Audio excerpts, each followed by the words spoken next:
Aujourd'hui, je voulais vous parler de quelque chose d'un peu différent de la musculation et de la nutrition sportive végane. J'ai réfléchi à ça il y a quelques jours et j'avais envie de partager ça avec vous. C'est juste une idée, je suis pas là pour imposer quelque chose, donc si tu veux me donner ton avis, tu peux bien sûr le faire en commentaire. Je me suis demandé s'il fallait vraiment chercher à devenir végane. Ce que je veux dire par là, c'est est-ce qu'il fallait vraiment en avoir l'intention pour le devenir? Ça peut te paraître dingue, mais je vais t'expliquer mon point de vue. En fait, je pense que tu as déjà remarqué que quand tu veux changer dans un domaine, plus tu te forces et plus il y a de chances que tu échoues. J'imagine que c'est pas non plus universel, mais la plupart du temps, si tu te forces vis-à-vis de quelque chose, ça finit soit par du dégoût ou de la frustration. Et si tu cherches coûte que coûte à stopper les produits d'origine animale, donc à devenir vegan, alors que tu n'es pas du tout prêt pour ça, il y a de grandes chances pour que tu reviennes en arrière parce que tu n'es pas cohérent avec toi-même. C'est en quelque sorte un conflit entre ta volonté et ta capacité. Alors qu'au contraire, si tu vises pas directement à devenir vegan, mais si tu fais les choses petit à petit, il y a peut-être plus de chances pour que tu le deviennes parce que tu vas pas te forcer en fait. Tu vas pas chercher à devenir quelqu'un qui te ressemble pas. Bien sûr, il faudra t'informer, on ne devient pas vegan en restant dans sa grotte. C'est le fait de prendre conscience du monde qui nous entoure qui nous permet de changer.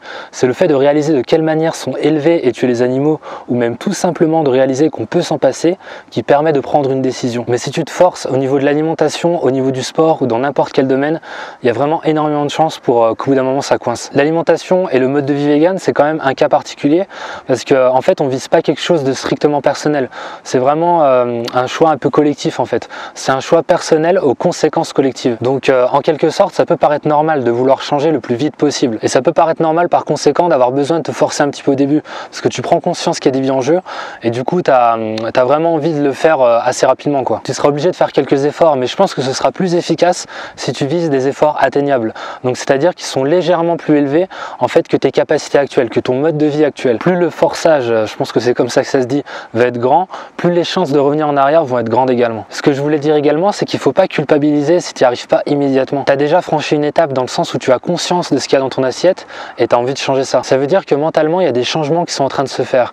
Et ça veut dire aussi qu'il y a de grandes chances pour que des modifications se mettent en place petit à petit et de manière durable. Personnellement, j'ai mis plusieurs mois pour simplement réfléchir à la normalité ou non de manger des animaux. Maintenant, ça fait 1 an que je suis végétalien, quasi vegan. C'est encore récent, mais je pense vraiment pas revenir en arrière parce que je suis cohérent avec moi-même. Je me suis jamais forcé vis-à-vis de quoi que ce soit. Je vois pas du tout mon alimentation actuelle comme une contrainte, mais comme quelque chose de normal où je me pose plus de questions. Je me suis jamais dit au départ que j'allais devenir vegan.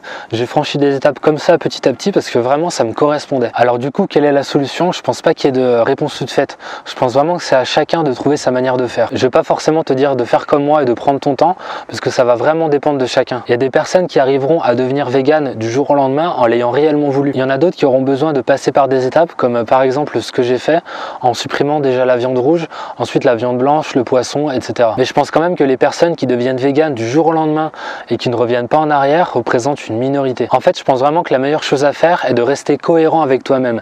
Si tu dois passer par plusieurs étapes, fais-le, mais essaie de pas trop penser à la finalité. Et si jamais tu arrives à devenir végane mais que tu ressens de la frustration et que tu te mets du coup à manger de la viande comme ça du jour au lendemain, bah faut pas culpabiliser. Ça viendra forcément un jour si tu es suffisamment cohérent avec toi-même.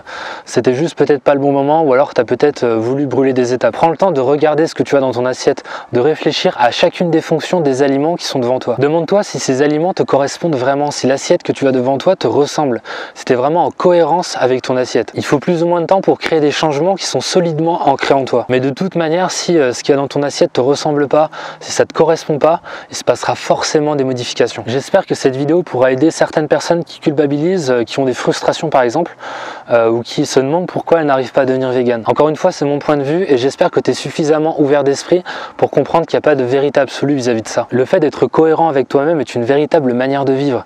Et du coup, je me suis inspiré de ça pour créer la formation que je vais lancer d'ici quelques semaines, donc qui va avoir pour but la perte de poids en combinant la musculation et la nutrition sportive vegan. Le but sera de perdre du poids, mais sans viser directement la perte de poids.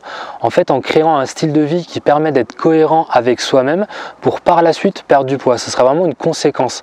Donc ça, c'est vraiment quelque chose qui permet de viser la perte de poids de manière durable et efficace. Pour moi, l'incohérence te donne des résultats temporaires, alors que la cohérence te donne des résultats durables. Si tu veux plus d'infos sur cette formation, tu peux télécharger mon kit gratuit en description de cette vidéo avec des conseils pour démarrer la musculation et la nutrition sportive vegan. Ça te permettra d'être inscrit à la newsletter et d'avoir des infos sur cette formation. Je te dis à la prochaine, entraîne-toi avec le cœur, mange avec le cœur et essaie de rester le plus possible cohérent avec toi-même.